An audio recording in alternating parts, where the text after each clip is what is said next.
일주일 동안 잘 지내셨습니까? 다시 만나게 돼서 반갑습니다. 제가 말씀을 준비하면서 인터넷에 올라온 어떤 글을 읽게 되었습니다. 뭐 대단한 글도 아니고 심오한 진리를 이야기하는 것도 아니고 우리 인생에 도움이 될 만한 철학적인 이야기도 아닙니다. 그냥 녹두리 같은 이야기인데 그냥 지나칠 수가 없이 눈에 확 들어오는 그 글이 있었습니다. 실제로 우리 삶에 어떤 사건이라든가 일에 대해서 이야기하는 것이 아니고 자기의 생각을 이제 적어놓은 것 같은데 뭐라고 글을 써놨는 거니? 한국이 망하면 어떻게 할까?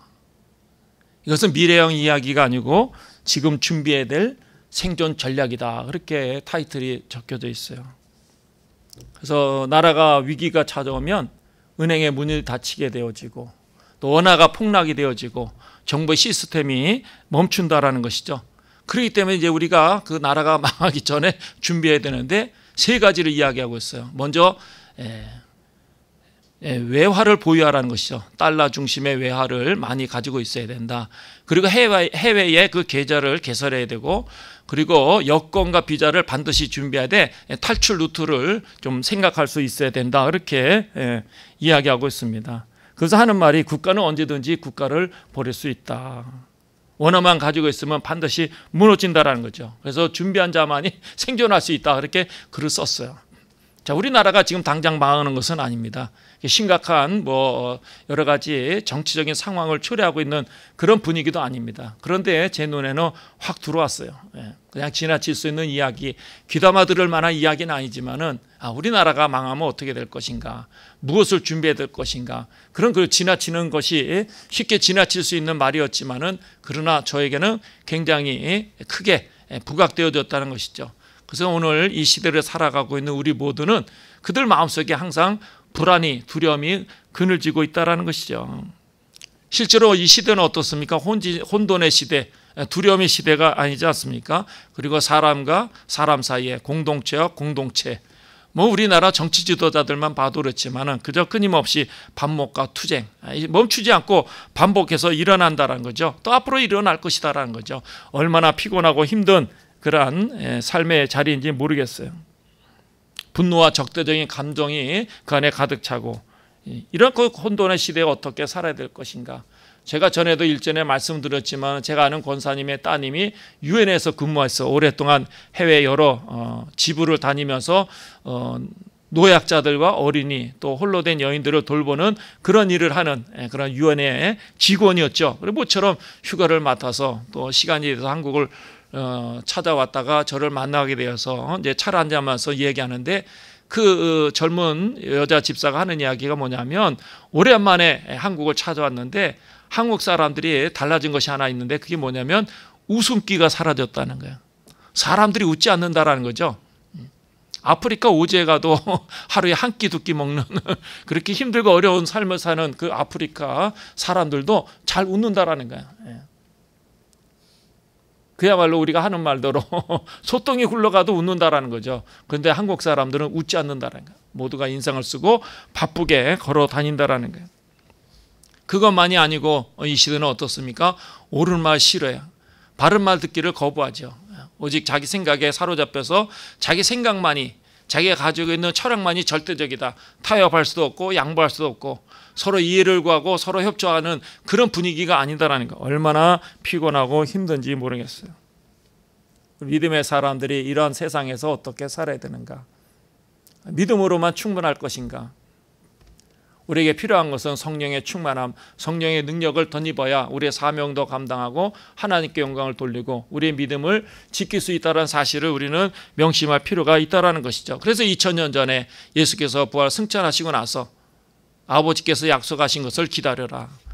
120명의 성도들이 마가의 다락방에 그 주님께서 약속하신 그 성령이 임하시기까지 끊임없이 뜨겁게 기도하지 않았습니까? 그래서 그 120명의 성도가 일시에 성령의 충만함을 경험하게 되어지죠. 몇 사람만 받은 것이 아닙니다. 기도를 뜨겁게 한 사람만 받은 것이 아닙니다.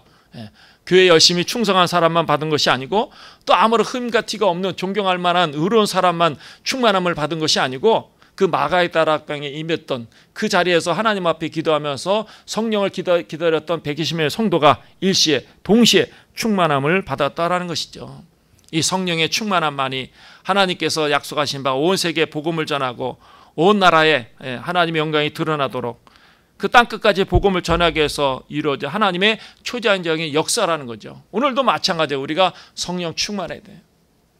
그래서 부활 승천하시고 제자들과 120명의 성도들이 마가다락방에 엎드려서 기도할 때 모두가 성령 충만해서 나가서 복음을 전하지 않습니까?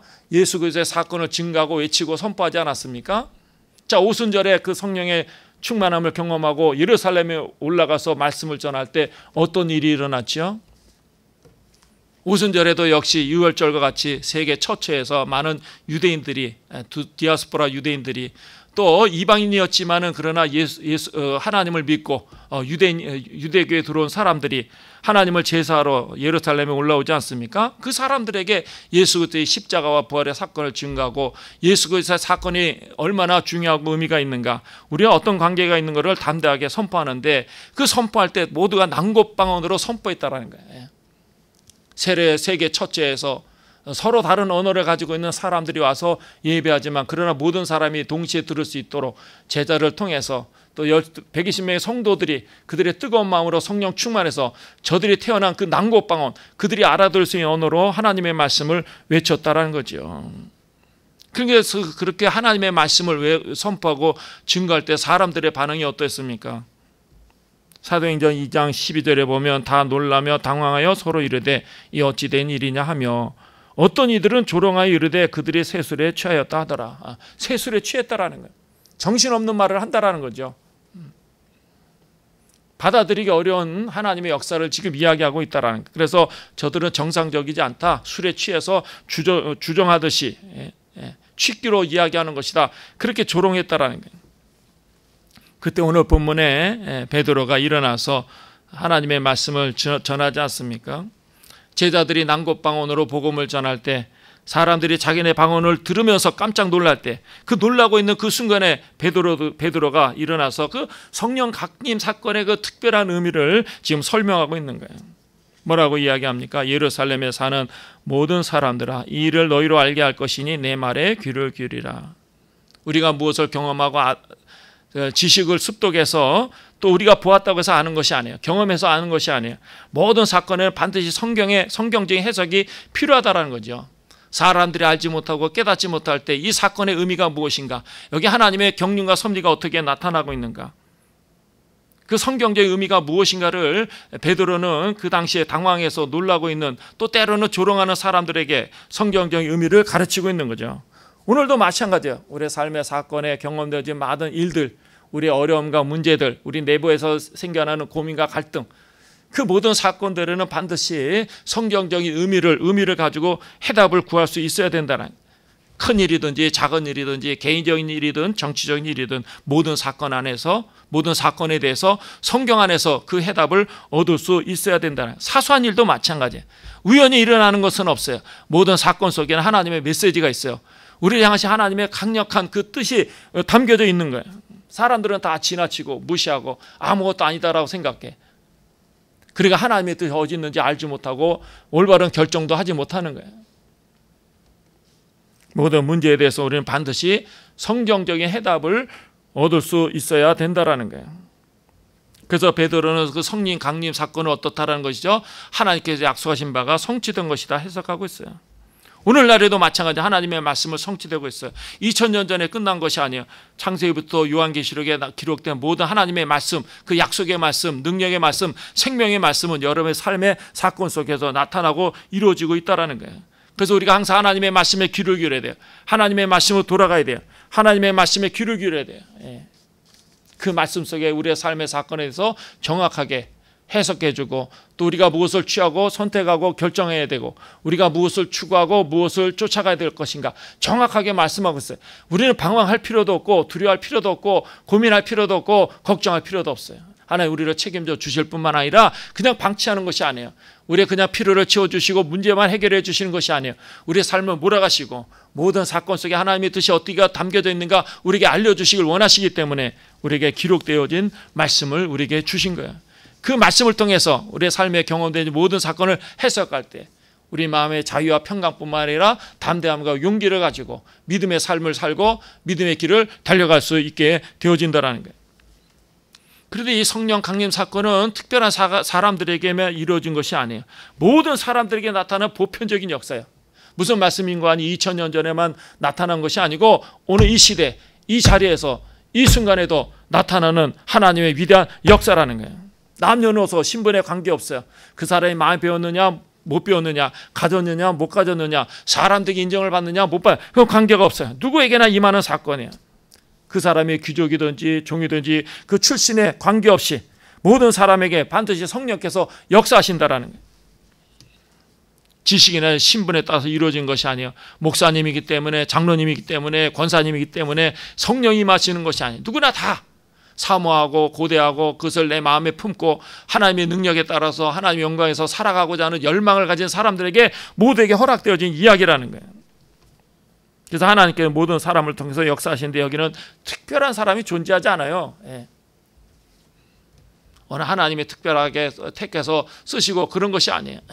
내가 사모하는 마음, 열망하는 마음, 정말 성령에 사로잡힌 바 되어서 하나님의 영광에서 멋진 생을 살고 열매 맺는 생을 살고 다른 사람들에게 영향력을 미치는 삶을 살고 해서 열망으로 내가 성령을 구하고 성령을 사모하면 내 안에서 역사하시고 내 안에 임하신다라는 거예요.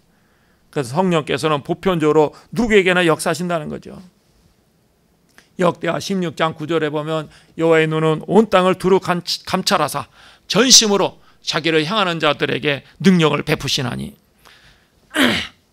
여호와의 눈은 온 땅을 두루 감찰하사 전심으로 자기를 향하는 자에게 능력을 베푸신다는 거예요.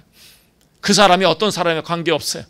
그 사람의 직업도 나이도 관계없어요. 그 사람이 여성이냐 남성이냐 미국 사람이냐 한국 사람이냐 일본 사람 관계없어요.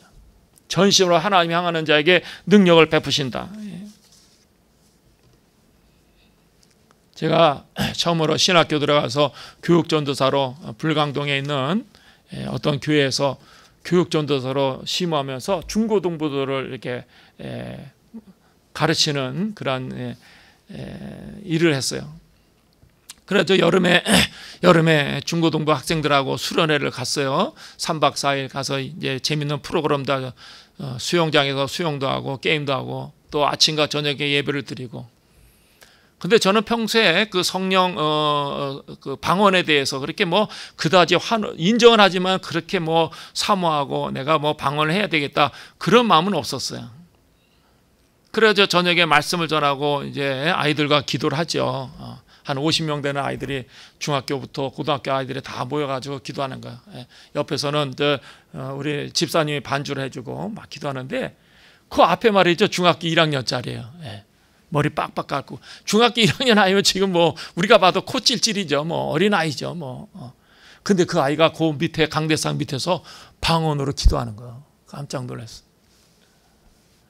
야, 내가 그래도 교육자고 죄종으로 믿음의 길을 걸어가고 또 아이들을 가르치는 목회자로 하나님이 세워주셨는데 중학교 1학년 아이가 방언을 하는 거 제가 깜짝 놀라요.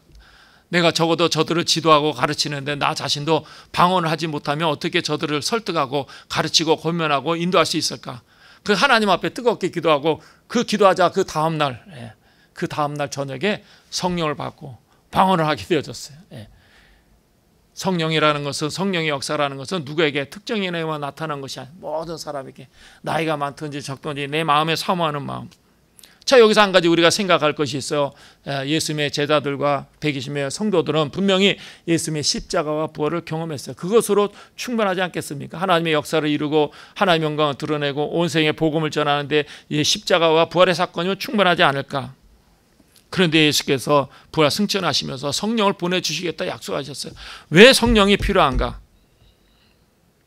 주님께서 제자들에게 공생애 가운데 분명히 가르쳐주신 말씀이 뭐냐면 또 다른 보혜사를 너에게 주사 영원토록 너희와 함께 있게 하리니. 성령이 오시면 성령은 영이시기 때문에 언제든지 우리와 함께 하신다. 임마누엘의 하나님, 우리와 함께 하시는 하나님. 성경의 가장 중요한 약속이 무엇입니까? 성경이 우리에게 무엇을 이야기하는 것이죠? 하나님은 우리를 사랑하시고 우리를 사랑하시기 때문에 언제나 함께 하신다는 거예요. 세상 끝날까지 함께 하신다는 거예요. 우리가 잘 나갈 때도 함께 하시고 어려울 때도 함께 하시고 기뻐할 때도 함께 하시고 슬퍼할 때도 함께 하시고 우리가 승승장구할 때도 함께 하시고 세상으로부터 버림받을 때도 우리와 함께 하신다. 어떻게 함께 하실 것인가? 성령으로 임하셔서 우리와 함께 하신다라는 거죠. 그러므로 요한복음 14장 1절에 너는 마음에 근심하지 말라. 하나님 믿으니 또 나를 믿으라. 마음에 근심하지 말라. 어떻게 우리가 마음에 근심하지 않을 수가 없나요? 많은 사건과 일들, 문제, 앞에서 말씀드린 대로 오늘날 얼마나 두려움과 불안의 시대야. 근심과 걱정이 끊임없이 찾아오는데 너희는 마음에 근심하지 말라. 어떻게 그것이 가능해요? 성령이 우리 안에 임하시면, 성령이 내주하시면, 성령이 나와 함께 하시면 전혀 걱정할 것이 없어요. 두려워할 것이 없어요. 오히려 감사하고 기쁘고 마음이 든든하고 하나님을 노래하고 찬송하게 돼요. 성령이 나와 함께 하시지 않기 때문에, 성령이 나를 지배하지 않기 때문에, 성령이 내 인생을 이끌어가지 않기 때문에, 내가 성령 의지하지 않기 때문에 내 마음에 감사도 기쁨도 평안도 없는 거예요. 성령이 임하시면 전혀 걱정할 필요가 없어요. 천만이나 되는 적들이 몰려오고 험산 준령이 우리를 가로막아도 전혀 두려워할 것이 없어요. 미래가 캄캄하고 붙잡을 것이 없고 내가 의지할 것이 하나도 없어도 성령이 내게 임하시면 전혀 걱정할 것도 두려울 것도 없다는 거. 오히려 성령이 오시면 놀라운 일들이 일어나게 되어진다는 거죠. 죄송합니다.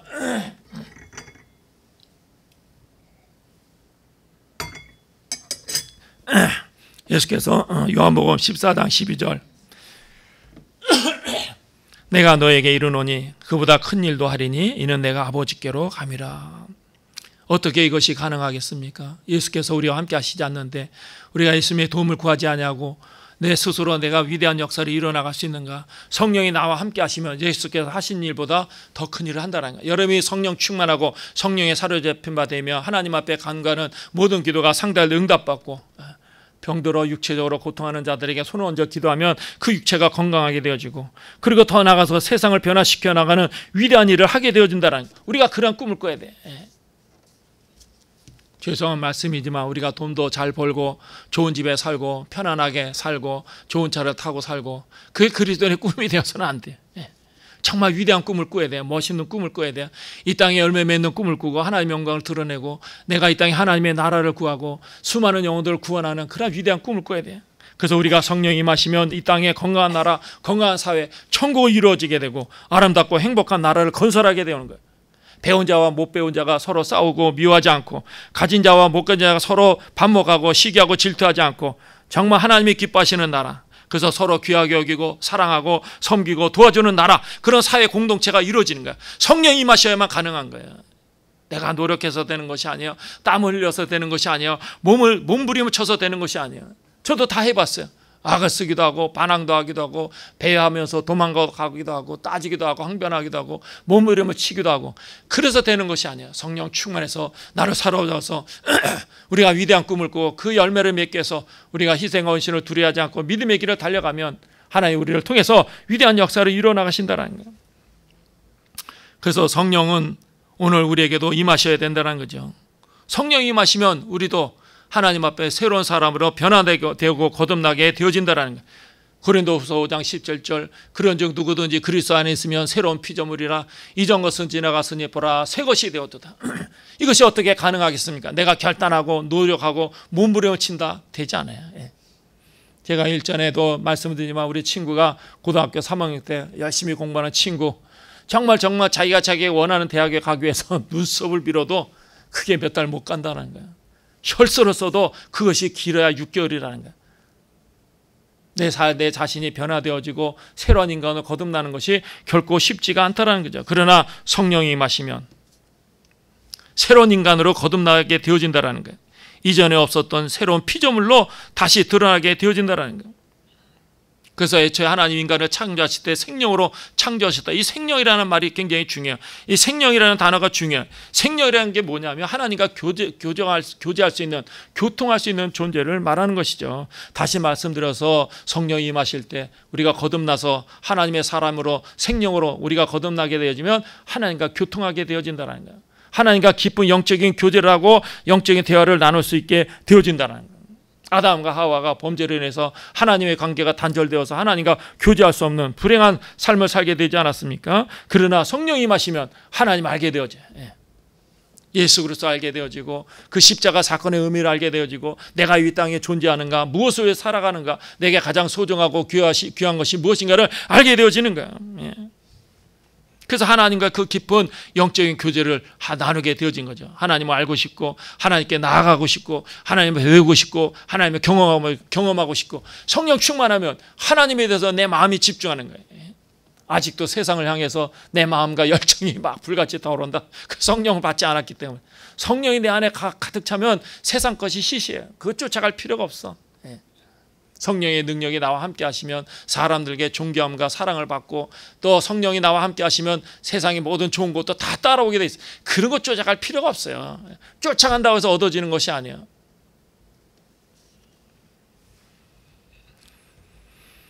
그래서 성령이 임하시면 하나님을 알게 되고 하나님과 교제하게 되고 이것이 성령으로 났다라고 말하는 거예요. 다시 태어났다 그렇게 말씀하는 거죠.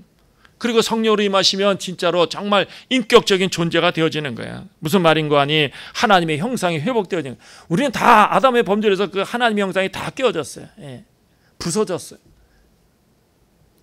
그래서 조각 퍼즐을 맞추는 것처럼 그 되어지는 것이 아니에요. 성령이 임하시면 우리 애초에 하나님이 기대하시는 그 거룩한 하나님의 형상이 내 안에 드러나게 되어지는 거야. 그 숨겨졌던 그 찬란한 다이아몬드 보석과 같이 그 왜 안에서 광채가 나게 되어지는 거예요. 그래서 하나님의 말씀이 들려오고 하나님께 뜨겁게 기도하고 온 마음으로 찬송하게 되고 하나님을 예배하는 그 감격과 기쁨을 누리게 되어지고 그 성령의 사람이 되어서 능력 있는 삶을 살게 되어지는 거예요. 풍성한 삶을 누리게 되는 거예요.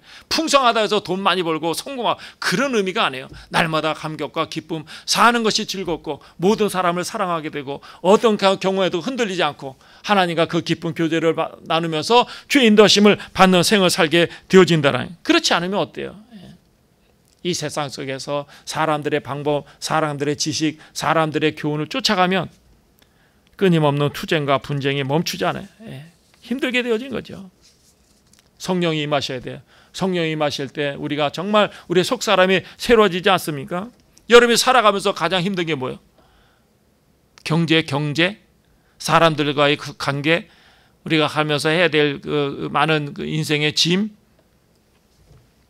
여러분도 아마 공감하고 동의하려고 생각되지만은 이 세상에 많은 싸움이 있고 많은 짐이 있고 많은 어려운 문제가 있지만은 가장 힘든 거는 나와의 싸움이에요. 내 안에 내부에서 일어나는 고뇌와 갈등, 내 안에서 일어나는 그 시기와 질투, 마음의 분노, 내 안에 여러 가지 갈등과 고뇌, 이것이 나를 힘들게 하는 거죠. 그러나 성령을 받으면 자기를 이기는 거예요. 세상의 유혹을 다 이겨. 세상의 위협과 협박에도 굴복되지 않는 거예요. 그래서 자기를 이기는 능력을 받으면 시시한 사람도 사랑하게 되고 섬기는 삶을 살게 돼요. 아직도 내가 거듭나지 않고 내 속이 새로워지지 않고 하나님이 기뻐하시는 그 인격적인 존재로 거듭나지 않으면 사람들도 다 불편하고 버거운 거예요. 그러나 성령이 충만하고 성령의 사람을 거듭나면 죄인들도 사랑하게 되고 원수도 사랑하게 되고 불편한 사람도 사랑하게 되고 가시 같은 사람도 사랑하게 돼요. 사랑하지 않을 이유가 없는 거죠. 아직도 내가 온전하지 않고 성령으로 거듭나지 않았기 때문에 이 사람도 저 사람도 문제가 되고. 성령을 왜 받아야 되는가? 우리가 시험이 찾아오면 그 시험을 해서 우리가 위축이 되고 약해지고 무너지기도 하지 않습니까? 그러나 성령이 나와 함께 하시면 그 시험들을 모두 이겨낼 수 있어요. 마치 애벌레가 꿈틀대면서 길가를 걸어가는데 나뭇가지가 그 앞에 있어요. 그 뛰어넘으려면 얼마나 힘들겠어요? 돌멩이가 나타나 그 애벌레가 그 돌멩이를 넘어가려면 얼마나 피곤하겠습니까? 때로는 냇가를 건너야 되는데 그 냇가도 그 애벌레는 건너갈 수가 없지요. 그러나 그 애벌레가 나비가 돼서 활활 공중을 날아다닌다면 어떻습니까? 앞에 있는 돌덩이도 시냇가도 또 나뭇가지도 전혀 장애가 되지 않아요. 날 수 있는 능력을 얻었기 때문에 오히려 모든 것이 구경거리죠. 시시하게 되어지는 거예요. 성령이 임하시면 우리가 넘을 수 없는 인생의 고민과 갈등과 문제도 다 뛰어넘게 돼요. 내 한계를 뛰어넘게 되는 거예요. 그런 것들에 대해서 두려워하지 않아. 내가 성령 충만하지 않기 때문에, 성령의 능력에 힘입지 않기 때문에, 성령이 나와 함께 하시지 않기 때문에 모든 것이 다 짐이죠. 모든 것이 다 피곤하, 모든 것이 다 귀찮아, 모든 것이 불편해, 모든 것이 부담되는 거예요. 그러나 성령이 나와 함께 하시면 그런 거 아무것도 아니에요. 그런 거 보이지도 않아. 그런 거에 대해서 자극을 받지 않는다라는 거죠. 그래서 성령을 받아야 능력 있는 삶을 살게 되어진다는 것입니다. 그 능력이 무엇입니까? 세상을 이기는 능력이에요. 그리고 자기를 뛰어넘는 능력, 더 나아가서 세상을 포기할 수 있는, 아직도 세상을 쫓아가고 세상을 붙잡고 싶고 세상에 연연하고, 그러니까 롯의 아내처럼 되는 거예요. 천사가 권면하고 천사가 그 손을 잡고 이끌어도 뒤돌아보게 되어진 거죠. 소돔과 고모라의 그 큰 재산, 소돔과 고모라에서 쾌락과 즐거움, 소돔과 고모라에서 정말 인간적으로 즐기던 그 좋은 것들을 다 버리고 뛰쳐나가기가 아까운 거죠. 그러니까 뒤돌아보다가 소금 기둥이 되는 거예요. 그래서 성령 충만하면 그런 것이 보이지 않아요. 성령 충만하면 주님만 보여요. 천국만 보이는 거죠. 하나님의 음성만 귀로 기울이고 하나님의 말씀을 들을 때 내 영혼이 살아나게 되고, 내가 주님을 따르지 못한 이유도 세상을 포기할 능력이 없기 때문에, 우리가 영적인 싸움에 승리하기 위해서 성령 충만해야 돼. 능력을 받게 되어지면 어떤 것도 우리가 다 감당할 수 있게 되어진다는 거죠. 성령을 왜 우리가 받아야 되는가? 성령을 받으며 살아가면서 받은 인생에 상처들이 있어요. 아픔이 있어요. 여러분도 다 있죠. 제가 여러분과 교제하고 여러분과 대화하면서 여러분도 다 상처가 있어요. 아픔이 있어요. 치유된 것 같아도 때로는 어느 것이 솟아나서 괘씸한 인간, 내가 받은 만큼 갚아줘야 되는데, 저 인간이 잘 되면 안 되는데 살면서 상처받은 것들이 있어요. 그런데 성령 충만하면 그 상처가 치유되죠. 믿으십니까? 에스겔 36장 26절에 또 새 영을 너희 속에 두고 새 마음을 너희에게 주되 너희 육신에서 굳은 마음을 제하고 부드러운 마음을 줄 것이며, 성령이 내 안에 임하시면 그 딱딱한 마음, 완고한 마음, 거칠은 마음, 복수하고 싶은 마음, 내가 받은 만큼 돌려주고 싶은 마음들이 다 녹아져요. 다.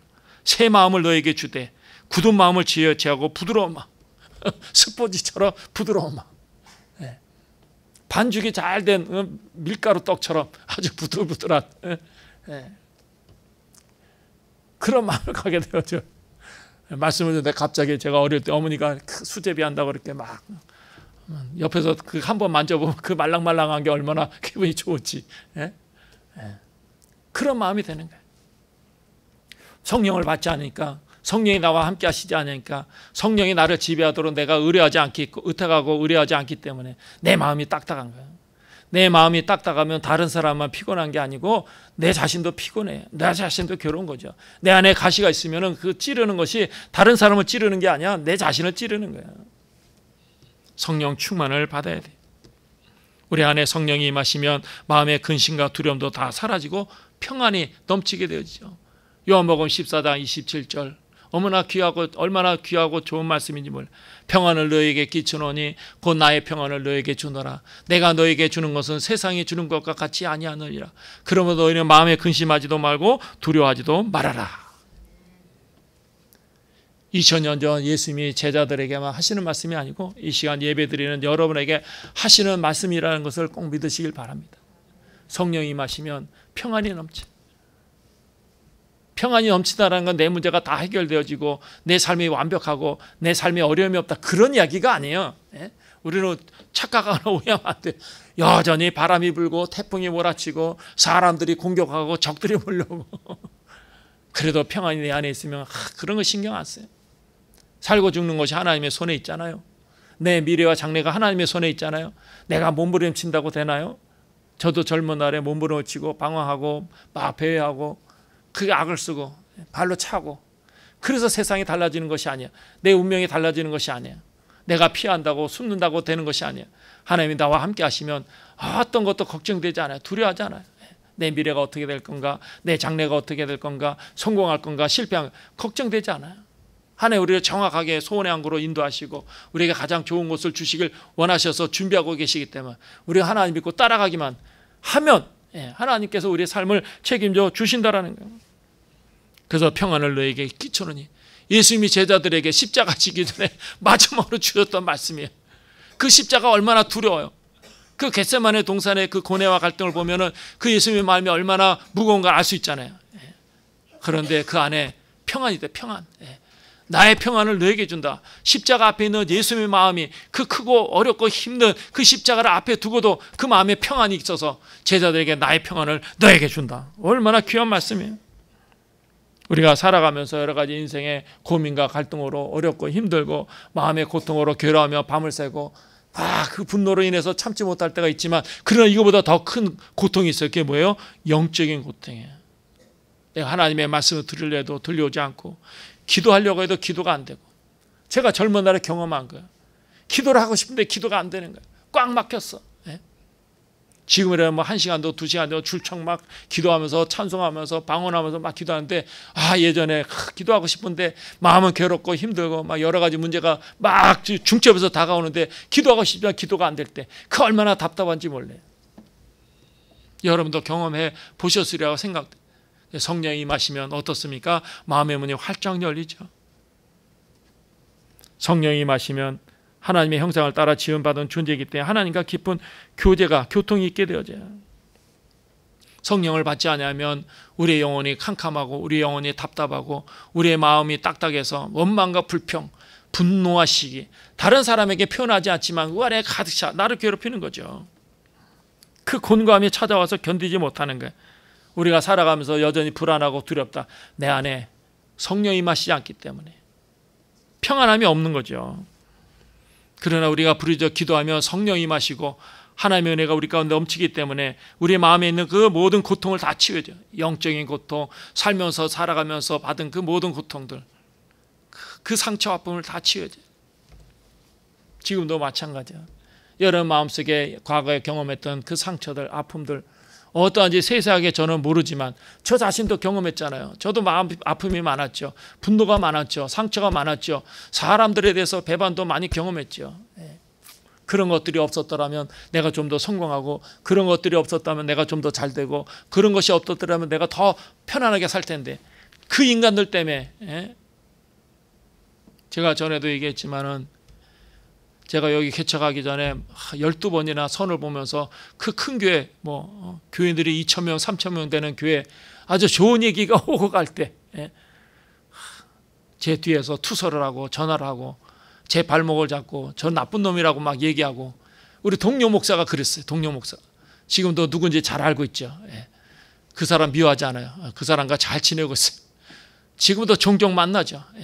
누군지 다 알아요. 그러나 마음의 분노, 상처, 어떤 놈이 내 길을 막았을까? 지금은 다 잊어버렸어요. 미워하지도 않고 원망하지도 않고. 여기가 참 좋아요. 여러분이 좋아요. 여러분이 알짜고 여러분이 보석이고, 저는 정말 좋아요. 진심으로 말하는 거예요. 하나님 앞에 거짓 없이 얘기하는 거예요. 그내 마음의 분노와 상처, 그래서 복수하고 어디 잘 되나 보자, 그런 마음을 갖지 않아요. 성령이 임하시면 그런 것들이 다 녹아지고 씻어지는 거예요. 여름의 상처와 아픔으로 몸부림 칠 필요가 없어요.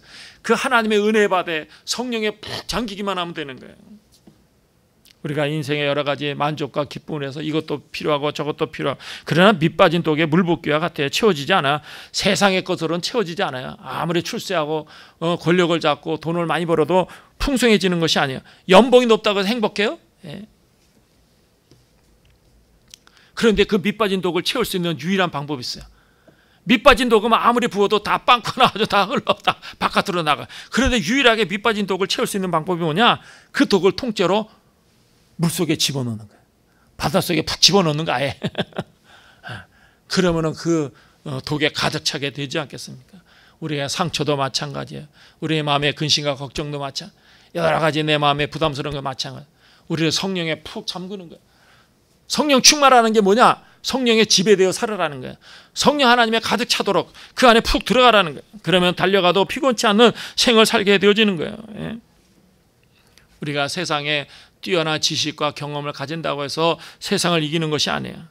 아무리 풍부한 지식도 정보도 가지고 있다고 해서 세상을 이길 힘이 없어요. 우리에게 없어요. 인간은 연약한 존재야. 보잘것없는 죄예요. 그러나 성령이 내 안에 역사하시면, 성령이 나와 함께 하시면 세상을 이길 수 있는 힘을 갖게 되어진 거예요. 오늘 성령 충만하시길 바랍니다. 우리 교단의 표, 우리 교회의 표가 뭐예요? 성령의 능력으로 부흥하는 교회. 우리가 성령 충만해야 돼. 모일 때마다 뜨겁게 찬송하고 기도하고 하나님 말씀을 사모하고 내가 성령의 지배되어지고. 그럼 오지 말라 해도 분당 명석교로 다 모이게 돼 있어요.